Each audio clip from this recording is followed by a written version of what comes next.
After visiting with the teachers that showed up for my conference on professional development, I thought it would be in my best interest to go ahead and send out an email survey with the questions, as I was expecting more teachers to show up than did. So I sent out a questionnaire, so to speak, a survey with the questions: what type of professional development would you like to see given? Do they enjoy it better on campus or at the district level? What data are they using to support their reason for the professional development? Is there professional development they would like as a teacher in the classroom? So maybe some professional development on softwares that they utilize as a teacher in the classroom. Is it different professional development given for possible users of software? Is it different professional? I'm reading this question and it doesn't seem to make sense to me.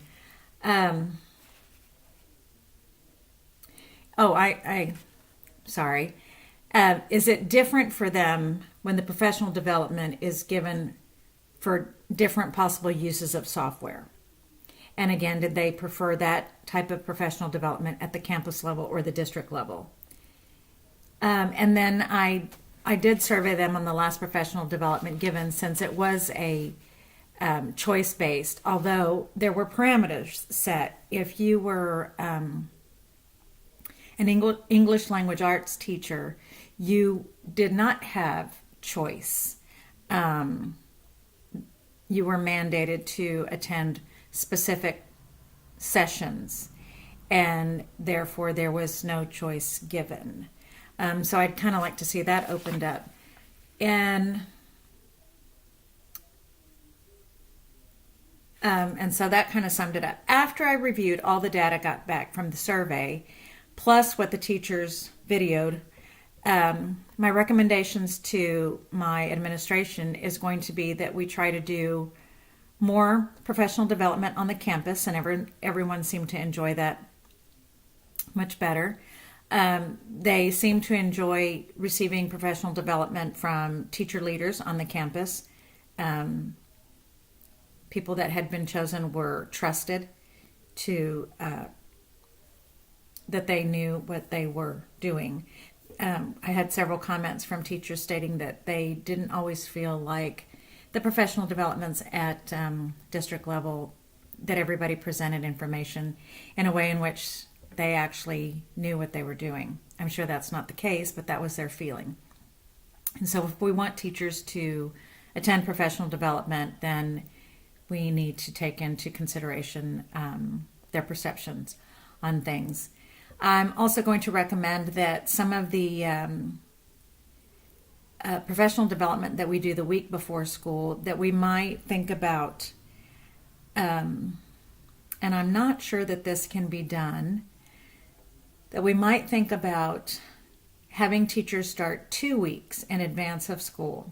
The very first week they're back, they would sit through all those professional developments, and then the following week, then they would get to work in their classrooms, since that's what teachers want to do. But I'm also going to suggest to my administrators, and I think this one will be more likely to happen, that we try to do some professional development on video using the technology.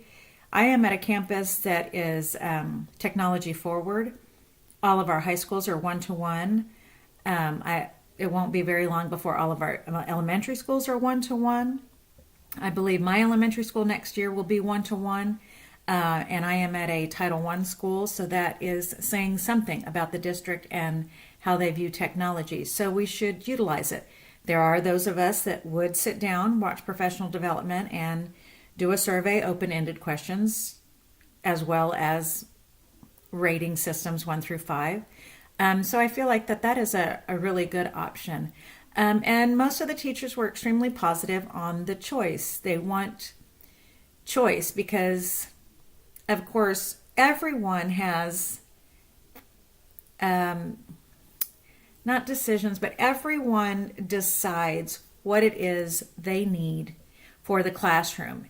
And then when they're mandated to attend other professional developments, they feel slighted, so to speak, because they didn't get to work on what they thought they needed to work on.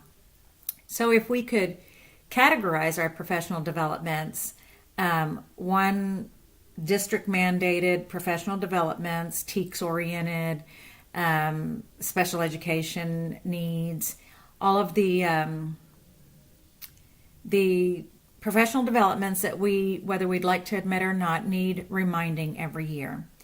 And then have professional development, technology based, on the grading software, on the testing software, we use Eduphoria and we use ExamView, and both of those are wonderful softwares that are underutilized on our campus, and possibly even some educational apps. We are moving to Google Classroom. We are utilizing that this year, but I'm sure there are several apps that we could use with Google that, as of right now, we're unaware of. So have professional development for that. And then have the professional development that the teacher feels is necessary to help improve testing scores, or to give different strategies or differentiation to help in the classroom to get the students who don't seem to be closing the gap. And possibly even professional development on how to disaggregate data. I think one of the biggest things that I've learned throughout this course, throughout this master's course, is the way in which I need to interpret my data, and how it is I need to plot the progress of the students in my classroom. And moving forward, when I become a principal, I'm going to have to do that with my data as well to see where my campus as a whole is moving. And so disaggregating the data is extremely important, and extremely important in deciding what it is you need or don't need help with in your classroom. So those would be the recommendations. Those will be the recommendations that I am making to my administration.